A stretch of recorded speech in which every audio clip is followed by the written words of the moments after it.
ছাত্র এবং ছাত্রীবৃন্দ যারা inter first year second year তাদেরকে সাবজেক্ট আইসিটি চ্যাপ্টারের তৃতীয় অধ্যায় একটি অংশ আলোচনা করব। তৃতীয় অধ্যায় ডিজিটাল লিঙ্কস। তো আমি আজকে তোমাদের দেখাবো কিভাবে নরগেট তৈরি করতে হয়। কিভাবে নরগেট তৈরি করতে হয় এটা তুমি লক্ষ্য রাখবে। দেখো শিক্ষার্থীবৃন্দ, এর একটা নাম আছে, এর একটা কি আছে উদ্দীপক, এর একটা সরলীকরণ দেওয়া আছে, এর নরগেট তৈরি করতে হয়েছে। আমরা জানি নরগেট সবসময় যোগাকার থাকে, এটা আমরা ধরে রাখতে হবে। আমরা জানি নরগেট যোগাকারে থাকে বা নরগেট আমরা যোগাকার করতে হবে, যেই কোনো মান থাকবে ওই নরগেটের সবসময় কয়টা হোল নোট ধরবা? 4টা হোল নোট ধরবা। নরগেট করলে মানের উপর 4টা হোল নোট, তারপর এ বি প্লাস কি ডিসি তোলা, তারপর উপরে 3টা নোট থাকলো। প্রথম ফার্স্ট নোটটা ভাঙিয়ে দিই, এ বি নোটটা ভাঙছি, ডিসি নোটটা ভাঙছি। এই নোটটা ভাঙার কারণে প্লাসটা কি জায়গা ইনটু হয়ে যায়।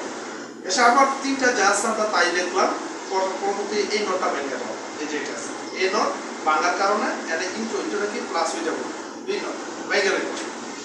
এই নোটটা ভাঙো, বি নোট প্লাস কি সি নোট। ঠিক আছে শিক্ষার্থীবৃন্দ, এখন দেখো আমরা জানি নরগেট যোগাকারে থাকে, কিন্তু সব দিক দিয়ে যোগাকার কিন্তু মাঝখানে ভুল চিহ্ন হয়ে গেল। আবার কি করব, 2টা নোট আবার পরবর্তী নোটটা ভেঙে দিই। এই যে পরবর্তী নোটটা ভেঙে দিছি, এটা ইনপুট কি প্লাস হয়ে গেছে, বি প্লাস কি সি। ঠিক আছে শিক্ষার্থীবৃন্দ, আশা করি উভয় পক্ষে ভুল চিহ্ন যোগ চিহ্ন চলে এসেছে মানটা। এখন আর আমরা কি এটা কি এর ইনপুট কয়টা আছে? 3টা। এর জন্য একটা ইনপুট, এর জন্য একটা ইনপুট, সি এর জন্য একটা। ঠিক আছে, প্রথমত এক্সট্রা যে নটগুলো আছে ওই নটগুলো দেব। যেমন এই নট, এই নটের কাছে একটা নট, এই যে একটা নটগেট, এটা এটা এ থেকে। ঠিক আছে, আবার এই বি এর উপর নট আছে একটা নটগেট, এটা জানি নটগেট দেখতে এই যে এরকম, এই যে বি থেকে আবার এই যে বি এর উপর নটগেট, হ্যাঁ আবার এই যে বি থেকে। ঠিক আছে, আবার সি এর উপর নটগেট, এখানে একটা নটগেট নটগেট নটগেট, এই যে সি এর উপর নটগেট।